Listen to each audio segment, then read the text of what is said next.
Hello. Hello, everybody. There we go. Yeah, rocking and rolling. Speaking of rocking and rolling, oh my God. Like 5 minutes ago, I did something that talk about like pushing yourself to the edge of what makes you feel vulnerable. And Jerry, she meowing at me. Um, oh my gosh. Okay, so I have this song on repeat the last few days because sometimes that happens and there's like a song that just feels like it's like speaking to your soul. That song is called Be As You Are by Mike Posner. I put the did I I'm now completely second guessing whether or not I put the link in the description, but you know what? I'll bet we can get it put there if it's not there already. Specifically, the acoustic version is by far my fave, but that there was a line in that song that, like, even after I turn the song off of repeat, like, it's not playing, it's like that one line just, like, loops. Well, it's like a little chunk of lines, but, like, it just loops in my mind, and so I was singing that line, like, over and over as I was driving over here, and I got this, like, wild inspiration to get my phone out and create a YouTube short of me singing this line, and I published it, like, right before I came on here, and oh my gosh, like, it's just such a perfect lead in for this whole conversation on coming home within yourself. And what do I mean by that? I still don't even fully know. Like, we're all going to find out here together. Um, this came about as a topic because right now we have 6 planets in retrograde. So retrograde means from Earth, it looks like they're moving backwards. So like they move backwards over degree points and territory that they've already covered. So they go back over it a second time and then they station direct, which is forward. And so then they go forward again and cover that territory for a third time. So when territory ends up underneath a planet's retrograde, it's like 3 swipes over that specific chunk of energy that that planet is like really wanting us to work something out. And right now there are 6 planets in retrograde. So we have a lot like kind of cooking and brewing under the surface. And like a typical retrograde connotation, like kind of for any planet, doesn't really matter which one we're talking about, is that it has you turning inward. It has you kind of interior, I was trying to say interiorly, sure, on the inside, reflecting about your life and the patterns that you see and the choices that you've made and the outcomes that you've experienced and kind of all of it. And each planet has its own little chunk or specific subject matter that it's likely to kind of push into that process of reflection. But like I said, there's 6 planets in retrograde. So we're kind of just like reflecting on everything. We're very, very internally focused. Hopefully. This is a season where, I mention a lot when we talk about retrogrades, it's like that's a time for looking inside. So if you're continuing to look outside or carry on with like, socializing as normal, the reflections and the contemplations are going to play out in those relationships, in those social settings. And that can look like, getting triggered by something that another person says, and that like brings some energy to the surface. It's like we can either look inside and find it, or the people around us will help us find it. So either way, we're all covered. And we have in October, so this is kind of the October retrograde update because it is such a prevalent topic right now. In October, we have actually this I know I put in the description. I put all the October retrograde updates, like a list of the dates. So feel free to check those out. I'm not gonna read those. But October 1st or 2nd, see, I don't even remember, is when the first one stations direct. So we only have like another week, little more, before one planet is turning direct, and that's Mercury. And then shortly after, Pluto will turn direct, and then shortly after, Saturn turns direct. And then Jupiter's retrograde is going to go from being in Aries, where it is right now, it's going to cross back into Pisces, and it'll have a little bit of retrograde in Pisces before that's over with later on in the year. And then also, Mars is stationing retrograde at the end of October. So during October, we have 3 that are turning direct. So half of them are going to turn direct, half of these 6, plus one's going to turn retrograde again. So we'll be back to 4 by the end of October. So I hope that all made sense and is a little summary of like why we're talking about coming home within ourselves, this turning inward process, and this concept of being like I've heard a lot like your body's your temple, and that's like really timely too. If you follow human design, the sun is in gate 46 right now, and that's love of the body. And one of the phrases of gate 46 is that your body is your temple. And I've really struggled with that in the past, to be honest, like treating my body like a temple. Um, I trash it a lot of the times, like, or I have been known to, and just not take very good care of it. Like I got a download here just a few days ago, like, hey, you're about to run this car out of oil. Like you better put some good food in here. Like, and maybe take us on a walk. Like I was like, okay, okay. I felt so depleted. And it was just this knowing of like, yeah, because like you've been eating crap, no offense, but like, try a veggie or some chicken or like something, not in a little pouch that you can like open like this. So yeah, it's been a journey of this whole like your body is your temple thing, but actually like I've more come to it from this understanding of like coming home to yourself, coming home within yourself. Oh, one of them just got home. Hello. I'm here again. Mhm. Always. I love it here. What can I say? This is my brother's house. I use their internet. They're good internet because out at my country bumpkin Ponderosa, you can't get good enough internet to live stream with like a decent video quality. So I drive over here so that you guys can see me all nice and clear and whatnot. So, anyways, coming home within yourself, like being comfortable inside your own skin, liking your body, the way that it looks, feeling like it's a good thing that helps you and it's not like a pain in your freaking ass that you gotta like be taken care of all the time. Like my body, most of my life, I would say like felt more like a burden. And even when I was little, this is kind of weird. I hadn't connected this until now. Even when I was little, when I would look in the mirror, it's like the face I saw, I was like, who is that? who who are you? And I don't have like which I'm on a live stream where you shut the door and take Mungo. Here, you want to say hi? Look, he's got his kitty. Mungo wants to say hi. Oh, there she is. Oh, Mungie. Oh, he's playing along. That's awesome. Thank you. Yes. You don't bother her, Mungie. That's what he just said as he left. That's Sam, the youngest one. Okay, anyways. It's his house. Maybe I'm supposed to read the chat. Let's see. Ooh, interesting, Irene, that you were born with 6 retrograde planets. Oh, thank you. About my hair. I got it cut again last Friday. Every single time she's cut it, like I've told her something completely different. And this time she looked at me like I had spoken it in French.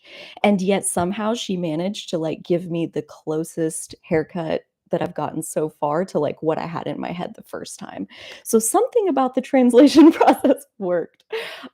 Even though she looked like she just like completely was like, I don't understand what you just said.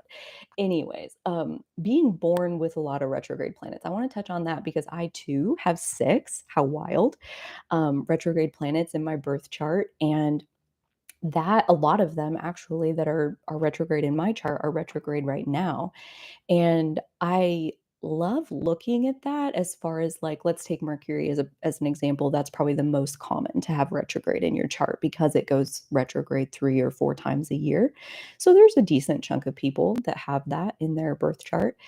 And my experience is that my thinking and my mind and my intellect and all of those kinds of things that Mercury represents, like my experience during retrograde is that I get clearer, that I have like more inspiration. It definitely is an inward time. Like I don't have a whole lot of energy to converse with other people, but I write a lot during retrograde Mercury.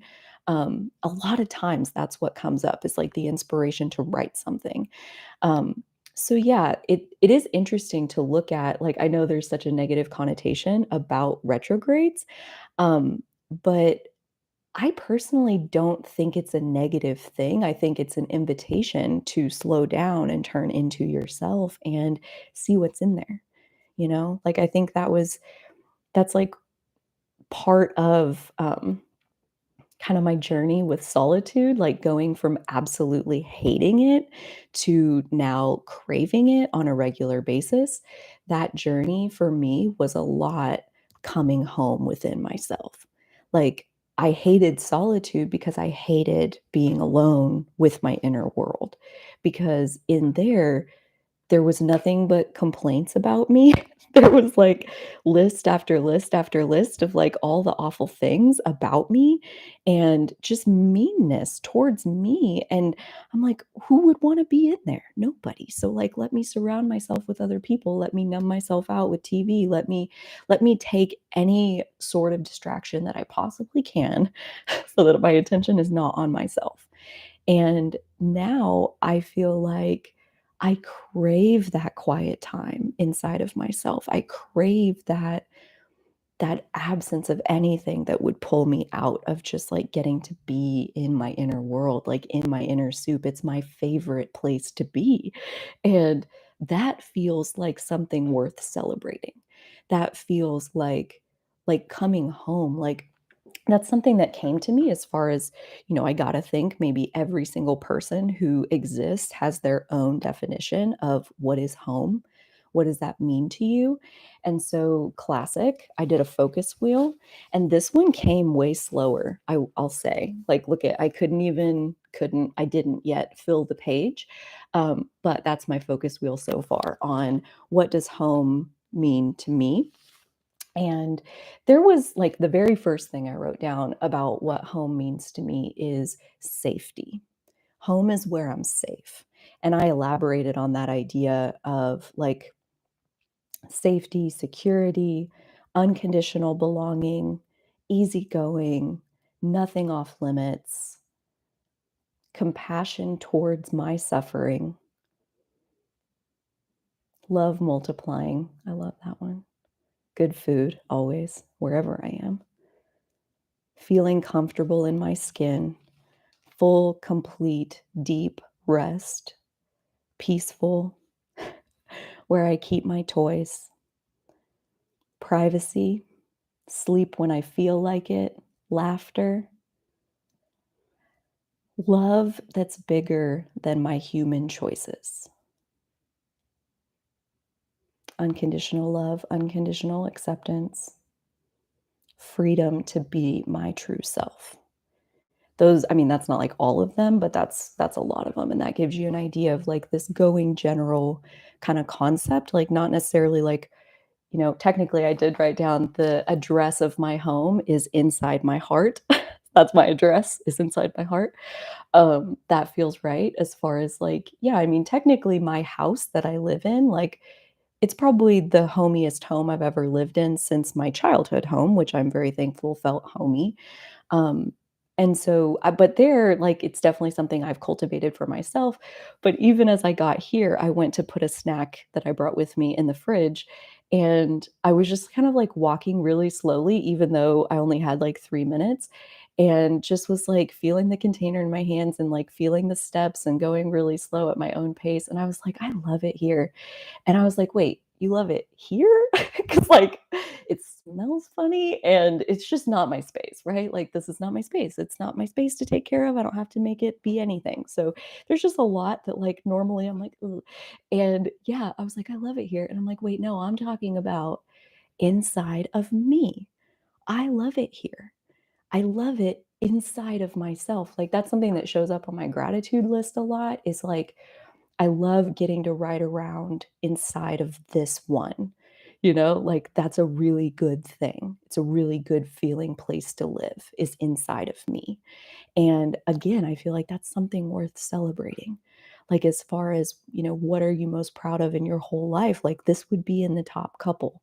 As far as like, I made my inner world a nice place to live. Don't ask me how I did it. About a trillion 1 degree turns, I think. As far as like one little bit of try one little thing different, start small and move in the direction of what you want 1 degree at a time. It reminds me of a video I was watching yesterday. I really don't know how to say her name, but I'm gonna try Kiana Docherty. I don't know. That's her name and that's her channel. Maybe Maddie could like find one of these videos. I don't think I sent you the one I'm gonna talk about, but it's something about like this guy who lost like 300 pounds, I think was what the story was. And he documented his journey online and he posted initially because he had lost hope. He had completely given up on his body. He weighed like 600 or 700 pounds and had edema on his legs, hadn't left the house in years. And he was only 25 years old and he'd given up. And so he took his pictures of himself and he posted it as a joke on himself. He's like, "Here, guys, roast me." And the community that he posted it into was a bodybuilding forum. And thank you, there's her channel. And this guy, he posted on a bodybuilding channel and they didn't roast him, they helped him. They like coached him, they supported him, they engaged in his story and they cheered him on. And one of the very first couple things that he really like got in his head was advice from the community. One thing about food was he said like, this is, here's what I plan to eat today, and I'm going to have this and this and this. And on the dinner was like 8 chicken quesadillas, because like that's just what he would normally fix for himself. It's like 8 full-size quesadillas. And he got the advice that like, if you would just cut out, like, one of those quesadillas, like, have 7 instead of 8, like, that's a 1 degree turn. They didn't use that language, but, like, that's, like, a step, And then once, like, okay, like, maybe you cut it into 6 quesadillas, like, you don't have to, okay, give up everything and start a completely different life all at once. That doesn't work anyway. Big changes like that, they're not sustainable. So like real sustainable change, like true behavioral change, like fixing the person on the inside, not that any of us need fixing, but like this coming home within yourself where it feels good to live inside of your body. Um, that's what I hope for everybody. But anyway, so that was his food advice. And the second one, somebody was like, "Dude, at your size, you could probably like flop around and burn calories." And so he's like, "All right." So, and then he made a video of like himself flopping around and he's got no shirt on and he's just like doing the things, flopping around,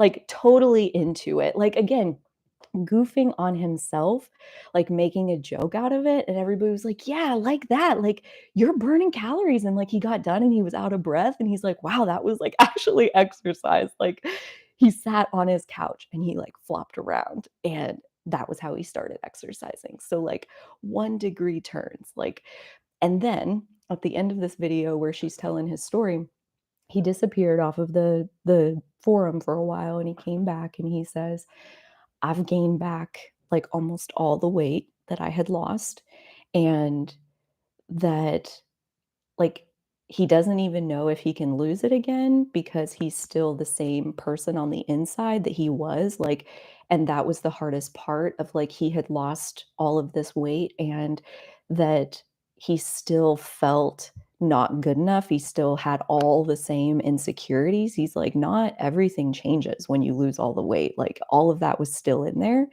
And so because all of that was still in there and not actually being addressed, it, like, rose back to the surface, and those same patterns of what he had been, like, using food to, like, numb out those insecurities were still in there, and I'm like, "Oh my god, this is my story," like, basically, not exactly, but I moved to Dallas in 2011 and gained like 40 pounds. And a year after I moved there, I started my weight loss journey. And that lasted for about 3 years. It took me about 3 years to take off about 45 pounds. And I remember very vividly, like looking in the mirror at myself, probably 15 pounds lighter than I was even in high school. And I looked at myself in the mirror and I thought, I'm still ugly and I'm still fat. And I weighed like 120 pounds at that time. And something clicked like in that moment of when I said, I'm still fat. It was like, fat isn't what you look like. Ugly isn't what you look like. It has very little to do with what you actually look like in reality.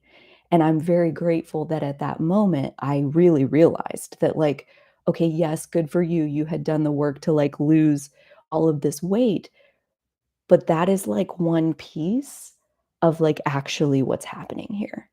And that was a very eye-opening, very humbling moment to realize that I don't even think I've begun to address the actual problem of what's going on here.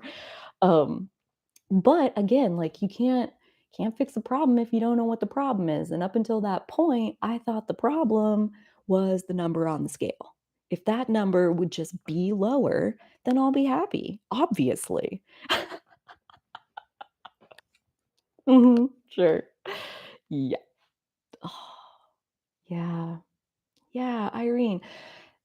She says, I feel hideous a lot of the time, no matter what compliment." And I really, really resonate with that because back in that period, it's like somebody like shortly after that, okay, like within the next year after that moment of like getting down to that weight where I felt like, I mean, there's not much left to take off and, like, still be healthy.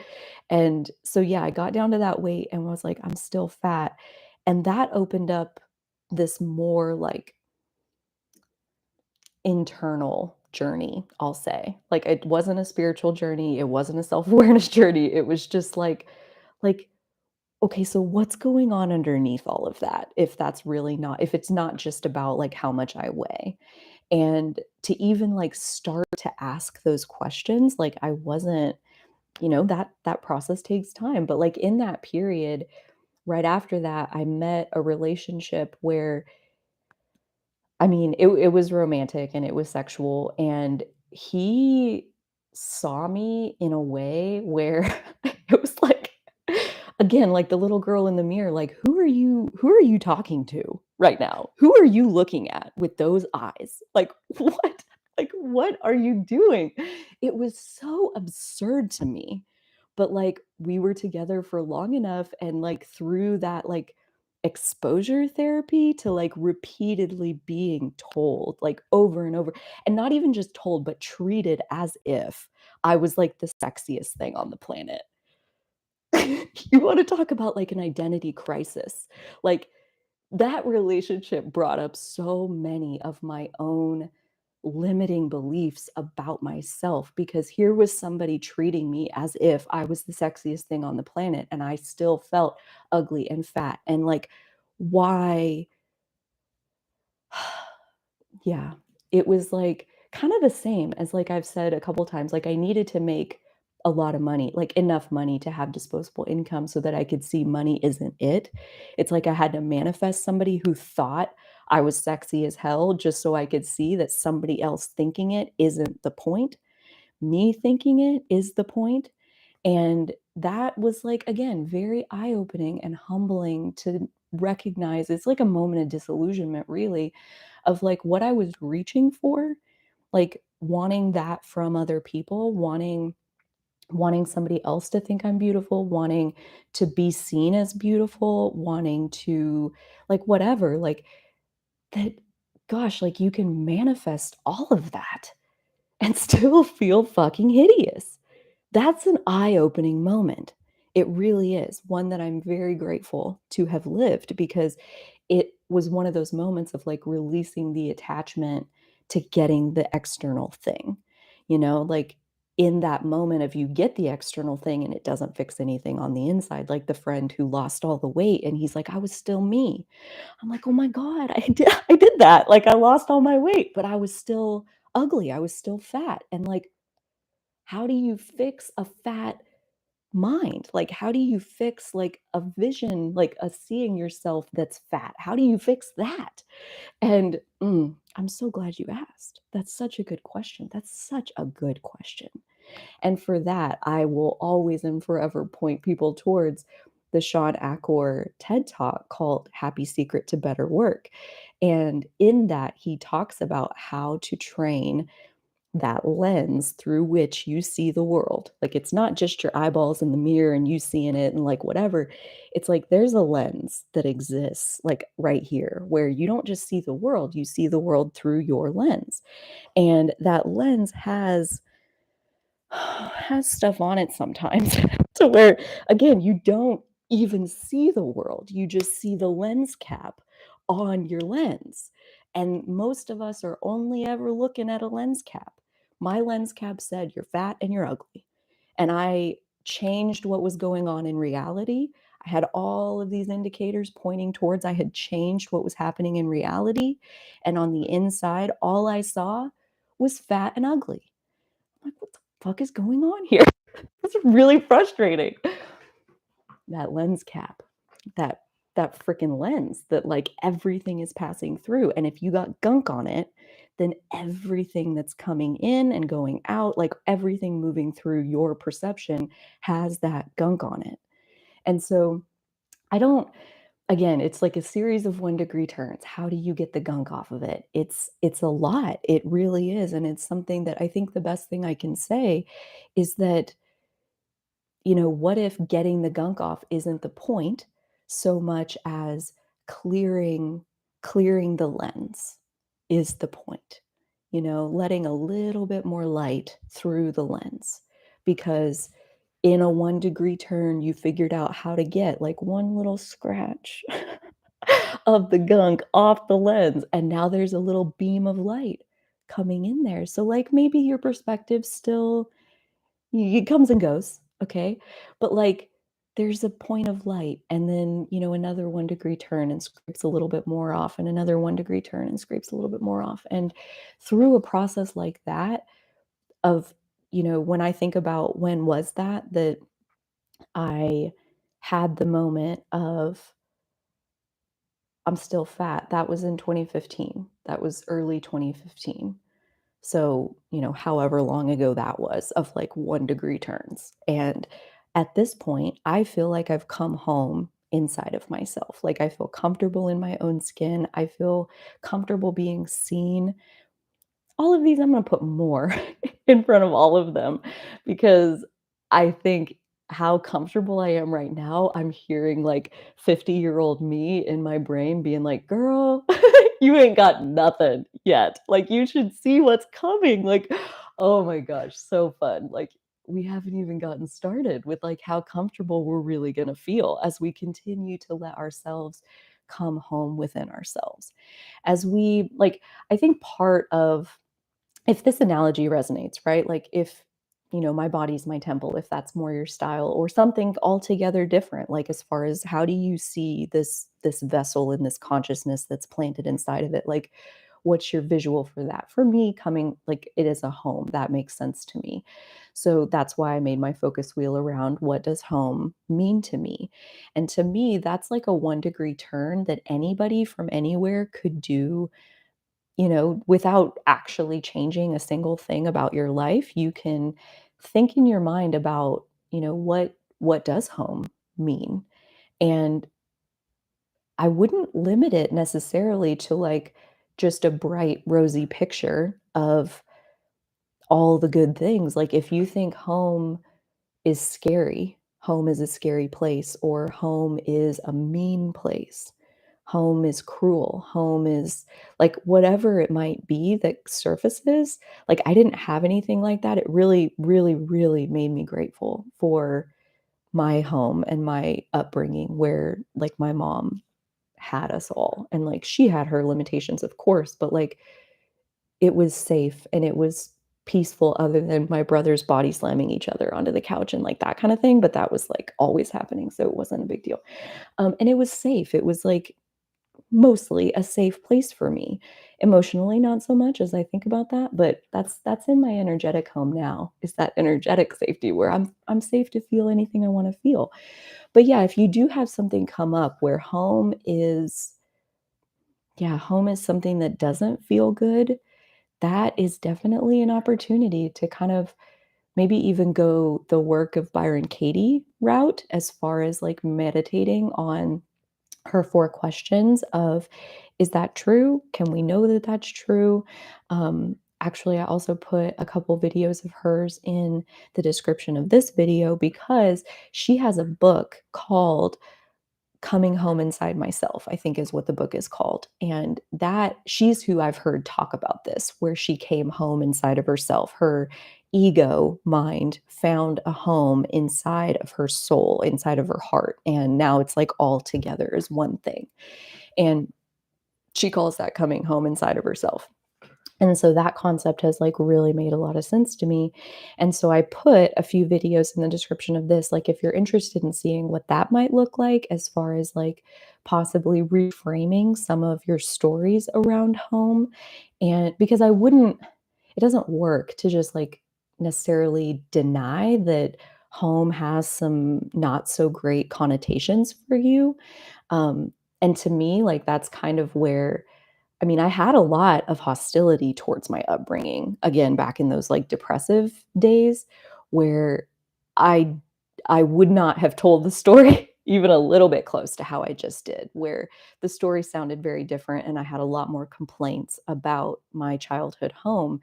Um, so yeah, like, facing those things, I don't recommend, like, go dig around for that kinda stuff, but, like, if something rises to your surface as far as I do have a negative association with home to where it feel like there's something in there that's, like, ready to be faced and possibly unpacked, and, that's a great time to call on your emotional support system, if that includes a therapist, if that includes your friends or a coach or somebody that you can talk to, or even just your journal to try to, like, explore what it is that feels like a thorn in the mix.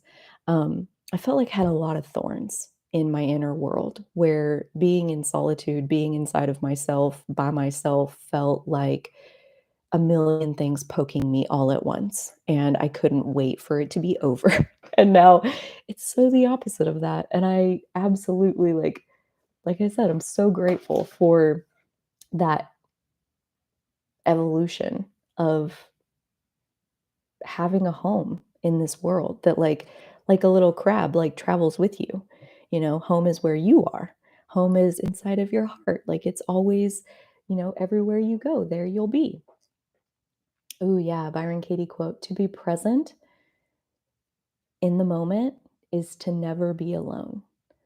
And I love that because you're never technically alone because you're always with yourself. And that I absolutely love. I think home to me also is kind of a like cultivating home is kind of a sister practice with cultivating your authentic self. Like coming home within yourself is adding to the ease and the flow of your authenticity being able to rise to the surface. I wrote down something the other day that said, to be your authentic self requires a metric shit ton of inner security and safety. And so to me, that's probably the biggest connotation of home is that it's where you're safe, hopefully. And if it's not, I hope there's a 1-degree turn to like lead to more safety for you because safety is one of those things that I mean, there's a reason that it exists at the bottom of Maslow's hierarchy of needs. Like, we as creatures, we as carbon based creatures trying to survive on this planet, we need to feel safe. We need to feel like our lives are safe right now and that we're okay, we're not in danger. And when we feel safe, then we can move on to the next level of the needs and we can meet those needs. And once those needs are met, then we can move on and meet the next needs. self-actualization is like all the way at the top of the pyramid. And for me, that's what I would equate with being your authentic self. Is like you're self-actualized. You're living the life of like who were you born to be? And that is no small task. And at the very base level foundation of that, I think, is feeling safe. So that's kind of where my head has been at lately is like kind of where does your safety come from? That's what I've been asking myself. Like, are you generating safety inside of yourself for yourself? Or are you finding safety with some other people out in the world? Like, are there certain relationships that feel safer to you than others? Are there certain physical locations that feel safer to you than others? And I don't think there's any wrong answer. Like, I think wherever you can find safety in the world, please do that. And as much as you can learn from the relationships that feel safe, the places that feel safe, how and what is going on here that lets me feel like this? Like, why am I safe here? And in a relationship, like I think about this little like three-way friendship that I got going on with Jody and Maddie, where like I think part of the reason that that's safe is because we're allowed to feel what we feel, and nobody's taking each other's emotions personally. We are safe to take our time in responding without upsetting the other one. That like we all have this common understanding of like we're each working in our own time and our own flow. And when the paths cross, they cross. Great. We'll be grateful for that. But there's not expectations of like, okay, I texted you today and you didn't text me back until tomorrow. Like, what's going on? Like, we're safe to just do what you got to do and come back when you can. So those kinds of things of like, okay, so if you're saying that this friendship is safe because you know, I'm safe to express my emotions, whatever they are. That's a question for inside of you. Like, you know, I'm going to phrase it like this, even though I don't really care for the word. It's like, how do you respond to your ugliest emotions? So when you feel mad or judgy or like whatever it is inside of yourself that you would term like the least attractive emotional state that you could possibly conjure, how do you treat yourself when that goes on? And it's like maybe this friendship relationship space feels safe because these people that I express whatever I got to express, like they seem to receive it all with curiosity, maybe with openness, with a healthy dose of detachment, like that's yours and I'm going to still be processing mine. Like again, what are the dynamics of the exchange that let it feel safe, and how can I practice that with myself? Because I genuinely think that like our emotions are basically coming from our inner child. Is it like another metaphor? Like if you want to go inner child, inner parent, to where like let's just for the sake of this like say every emotion is coming out of your inner child.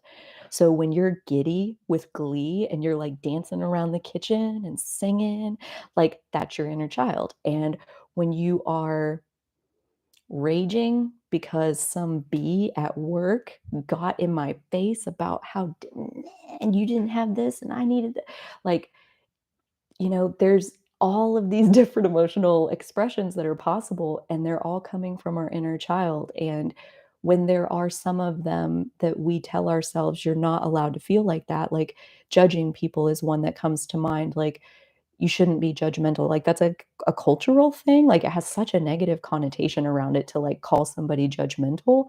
And so, like, let's say you're like offended or like really thinking like this person is so crazy or whatever it is that you're thinking. And then you start like hearing yourself and you start telling yourself like, oh no, you shouldn't feel like that. We got to think positive. Like you got to send love to that person. Like, and what are you doing in that moment besides invalidating the emotional experience of little girl Carly, little inner child you, when you deny them their expression, when you tell them you shouldn't feel like that. So like relationships in the outside world that feel safe for us, where we feel more safe, at least, than in other places, they give us kind of an ecosystem of safety to be able to study and recreate inside of ourselves. So if you recognize, like, wow, I think part of why these people feel safe is that no matter what I say, no matter what kind of expression, emotional expression I put out there, even when I don't feel good, they still love me. What a concept. Like, can you do that with yourself? Like, I think that's a big chunk of the time when that wedge can happen inside of us, that, like, void can grow inside of us, is when we reject our inner child because we don't approve of their emotional expression. It's not appropriate, it's not positive, it's not, fill in the blank. It's not right, and we try to make it right, and that's like the inner parent trying to get it right out in the world, trying to, like, have the reputation you wanna have, like, none of that's wrong, except, like, again, it really does create this void because you have your inner child coming to you with, like, "I'm mad, I'm hurt, I'm whatever," and you say, "No, we should love this person, be quiet, we're gonna love them, we're gonna, like, send positive thoughts." You just rejected the inner child, like, in that moment, that was kind of making yourself unsafe for your inner child, and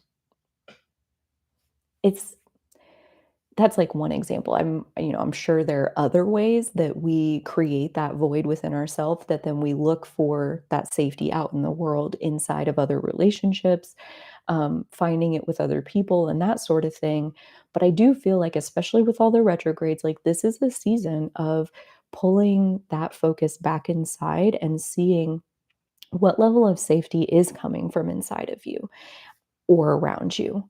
And what can you learn from the safety that you're experiencing in your world to recreate that in your inner world in how you treat yourself between this relationship between you and you?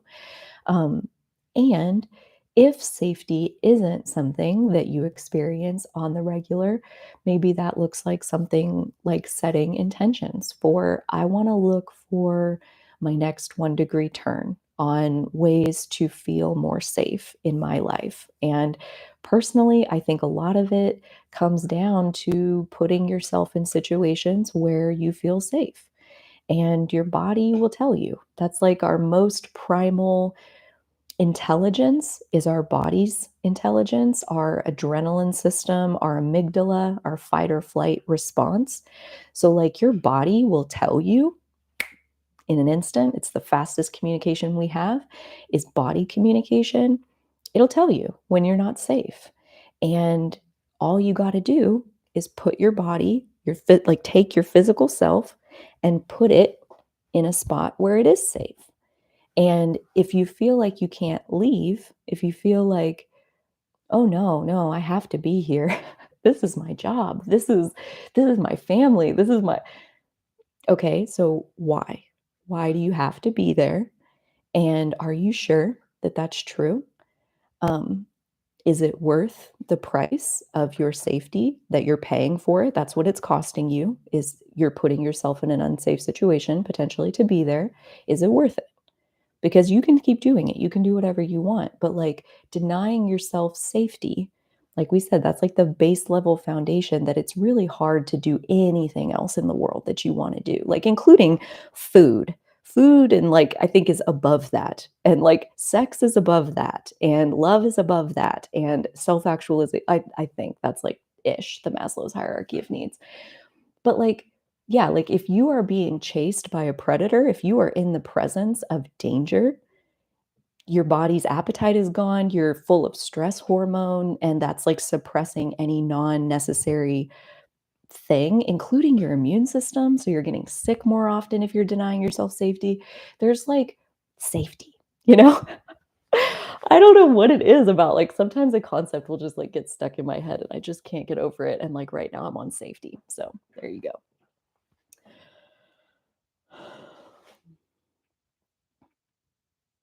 Aw, Irene, thank you. I am so glad that you resonate, and I love hearing that, for real. Um, let's see. Is your Venus aspected by Pluto or Saturn? Mine is, and my Venus is on ascendant. Um, I don't think so. I don't think my Venus is aspecting those two. Um, my Mars is aspecting both of them, my Venus and my Pluto.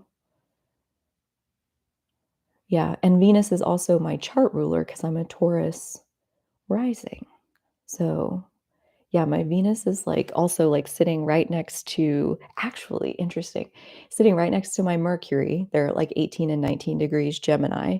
And then Mars right now is at 17 degrees of Gemini. And it's getting ready to start its retrograde at the end of October. So it's gonna like make it right to my Venus and then turn backwards and go back and then come back over it again. So yeah, my Venus and kind of all my Gemini placements are getting like a big upgrade, as are all of us. You know, that Mars and Gemini transit, because it has the retrograde in the middle, it's like 7 months long, I think, that Mars is in Gemini, like doing this process. Um, yeah, yeah. So that's our retrograde update. I feel our energy here coming to a close. If you have any questions or any other thoughts that you'd like to put in the chat, I'd be happy to or to answer those. I also wanted to ask a couple of things. If this resonates, please give the video a like so that it kind of pushes it out there for more people to find it. Share it if you know of like a specific soul on this planet that you think needs to hear this or could be benefited by hearing it. And then I also wanted to mention a couple things, a couple in-person things that we have coming up over Zoom if you want to join us. The first is our book club is starting on October 1st. So this is a 4-part book club on the same book called The Way of Integrity. And integrity refers to like structural integrity, like all of the pieces of yourself being in you and clicked into place as far as like being whole. And I'm so excited. I was re-listening to the first chunk. The Dark Wood of Error is the first section.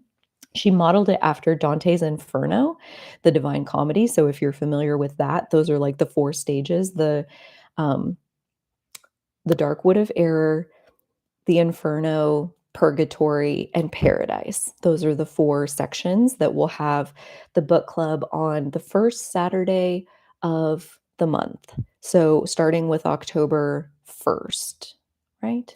I say all that. Yes, starting with October 1st.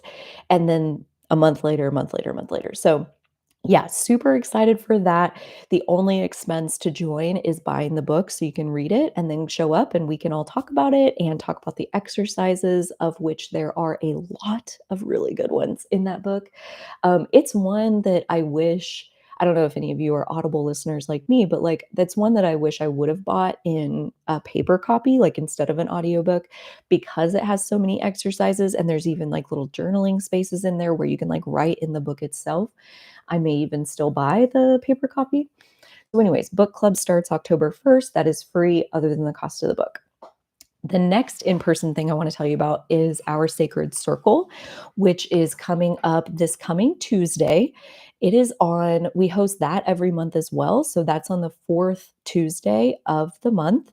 And this is a Zoom where we can talk. We can talk to each other. I don't just have to read the chat. I can hear your voices. I can see your faces, unless, of course, you want to show up and like totally be a fly on the wall, which is also fine. But yes, so that's September 27th at 10 a.m. Central Time.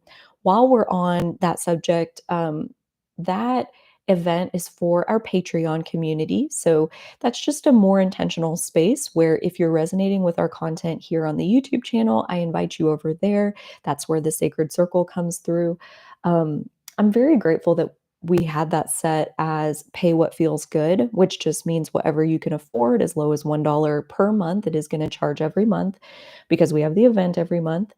Um, but I'm also super excited to start adding freebies, like other bonuses to the Patreon. I haven't done a whole lot of that, and something came through, and it was so easy and inspired and fun.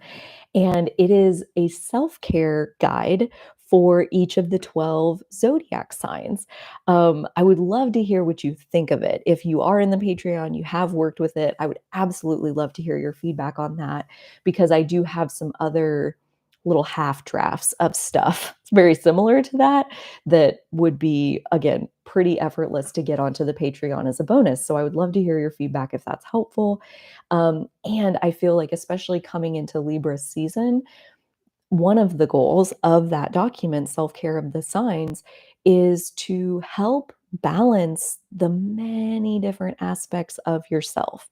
Because as I see it, we are each all 12 of the zodiac archetypes.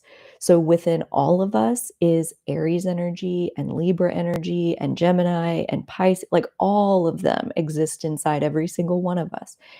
And the way your natal chart is laid out is maybe some of them are more amplified or loud than some of the other ones that are more quiet or subdued. Another way to think about it is like how much time do you spend inside of each of the different 12 energies? For me, Gemini Sagittarius takes up like 75% of my time, I swear. And then the rest of them get their cut from there. So, yeah, it's like whatever your preferences are. And the goal is to show you what does it look like to hold space for each of the 12 energies? What does it look like to care for each of the 12 energies? Like, I always put everything into an appetite kind of context, but like, what is each energy hungry for? Like, some of your energies could be starving and it just feels like something's a little off inside of you. Or, like the other day, Dolly was saying that she felt sloshy because she had been in the people soup. She had like soaked up too much people energy and now she was all sloshy. And so we got into a whole conversation about how Gemini has like such a big appetite for people energy. And then you like eat and eat and eat and eat, and eat. And it was like a food coma, like a food baby that she had on board with like all of this people energy that she had soaked up. And like the balance of that is Sagittarius, like go away from the people and process and refine and expand your own definition of truth, as far as like you soaked up a lot of things and some of it you agree with and some of it you don't. And so the parts that are yours, put them into your truth and make space and kind of file it all away. And everything that's not yours gets released in that process of recognizing, I don't agree with that. I don't think it's like that for me. My experience is like this. This is what's true for me. And so I do a lot of that in my journal. But wherever, I mean, I think nature hikes are another one where you can like process a lot of like the energy that you've soaked up. So the goal is to show you how to, or like what it might look like to take care of each of the individual 12 zodiac archetypes. So if that sounds like fun and you want to check that out, again, the Patreon is as low as $1 a month and gets you access to the Sacred Circle Zoom every month and this freebie plus whatever else we throw on there in the future. Another freebie, gosh, me and Maddie have been like, just how do we like give more? Like, we got all this stuff like sitting on Google Drive in folders and like all of these little graphics and things and all of these half finished notes in my journal. And I'm like, how do I just, maybe it's all the Virgo energy, like, right? The sun kind of coming through Virgo here recently is like, how do I take all of this and actually turn it into something that adds value in the world? So, yeah, we came up with on the first newsletter of the month, she's going to include an additional bonus freebie on that first newsletter of each month. So the first one will be on October 3rd. That'll be the first newsletter of October. And I'll give you a hint, it's a Libra themed freebie. So if you would like to receive the freebie, you just sign up for the newsletter. It does come out every week. And the goal of the newsletter is a little mini energy reading, essentially. Some little tidbits, some bonus videos that, like, if you're into the energy we're talking about, here are some other videos that kind of match with that. She's been doing crystal readings or tarot or oracle readings, kind of whatever is flowing in, again, in alignment with the energy that week. And really, like we talk about, like, it is just one more opportunity to take our bucket of love and like dump it on the people who want that. So if you want some love dumped on you at the beginning of each week, please allow Maddie to grace your inbox. And she put the, weekly dose of love and inspiration straight to your inbox, plus the October freebie coming very soon. And then that'll just kinda be a thing, like, on the first newsletter of the month, we'll have just a little extra for you. Again, things that are sitting half made abound, and if only you could take it all and finish it and put it out, you'd have everything. But, it's physicality, it's earth school, where one incremental step at a time, that's really all we could ever do, and it's amazing, like, if you take the 1-degree turn and then, another 1-degree turn and, you're like the guy, you just, like, flail around a little bit, like, "Oh, am I doing it? Yeah, I think you're doing it." Like, "Cool." And then tomorrow, like, do it a little more, and then you get a different idea, do that a little bit, like, like, it's just one little incremental step after another towards this was the question I asked my group coaching program for this weekend is, "Who do you wanna be? Who are you in this world? And what do you want help with? What what do you want more of in your inner world? Like when we think about, what does home mean to you? What if you could like hand design the perfect inner world for you to get to live in, like what does that feel like for you? Any of those little things would be 1-degree turns to turn towards hopefully feeling more at home inside of your life. Not necessarily feeling at home during the little chunk of time where you are at home, but like feeling at home inside of yourself where you're literally at home in the world. The world is your home. And that's something that, you know, it's not for me to tell people what to want, but I have found that it's so much easier to be in the world like this. It's so much freer to be in the world like this. And I hear a lot of people talking about like wanting freedom and wanting to feel better. And like this is one of the main things that I have done these little 1-degree turns to create a safe living environment inside of myself. And so any of the content that I offer, any of the spaces that I put together, my goal is to share those 1-degree turns. And, I often feel like I'll do like a 25-minute recording or something like that. This happened the other day where I have this like profound in my own mind, right? In my own awareness, profound realization. And I record it and I put it down and I listen back to it. And as I listen back to it, I'm like, but what about this? What about this like completely other thing? And I'm like, oh, the one step at a time, like one little increment at a time. That has been something that I've learned to embrace, that has really, again, helped me to come home within myself like a little bit more and a little bit more. And it's not about cleaning off the lens that you're looking through. It's about can you scratch off one little bit more? So one little bit more light can come through. Can you feel a little bit more at ease inside of yourself? Can you feel a little bit more comfortable in your life? And maybe what that actually practically looks like probably is making some different choices. And that's where, again, I go back to like, that's where a practice of listening to your body, the body communication of like, do you feel safe? Do you feel good? Are you at ease right now? Because that's one thing that when I started listening to my body, it was incredible how often I felt unsafe. And I was literally sitting in my room on my bed, nobody else is in the house. I don't feel safe. Like, now tell me that's not a me problem, like that has nothing to do with the people around me or not around me. Like that's coming from inside of me. So yeah, it's been little 1-degree turns and I love this platform of owning authenticity where I get to put out the little one piece at a time as infuriating or frustrating as that can be sometimes to want to have a whole answer. The 1 degree can feel annoyingly small sometimes still. Um, but even in that, like even in being frustrated with the incremental progress, like there's like, can you be 1% less frustrated? Can you be 1% more reminding yourself to, as Maddie always says, give yourself grace and take it one step at a time.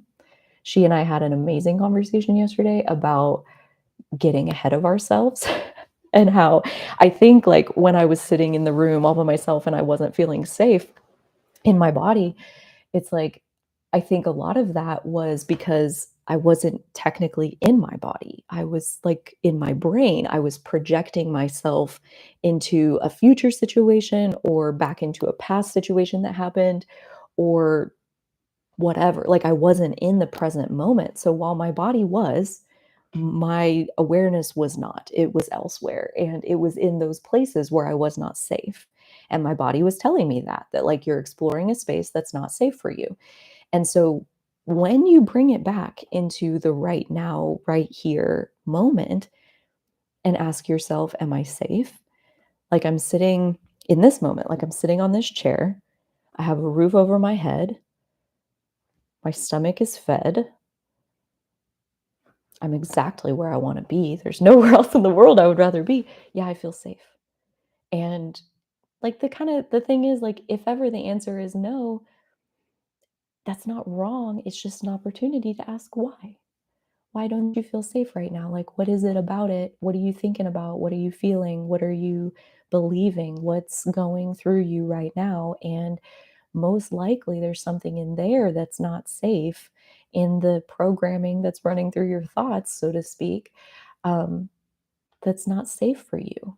And, you know, I, especially home sounds like such an external setting, such a physical place where, like, you're trying to make it safe in the world for you to be safe. And I think a lot of times, like, we miss that safety is like so many other things, like love and respect and understanding. It is an inside job. Safety is an inside job. Love is an inside job, for that matter, all those things. It's like that's something that either we're safe within ourselves, like we're safe with ourselves, or we're not. And how can we be 1% more safe? How can we feel 1% more at ease inside of our world? And hoping, assuming kind of, that the more safety you have, the more of a foundation you have under your feet, and the better chance you're going to have of accomplishing any of those higher level needs that you might want to fulfill within yourself. Thank you, Nora. I'm glad you love it. Thank you for being here. All right. So I think I feel good with this. I feel like this is what we came here to celebrate, this sensation of feeling at home inside of ourselves. That is something that I have not always had.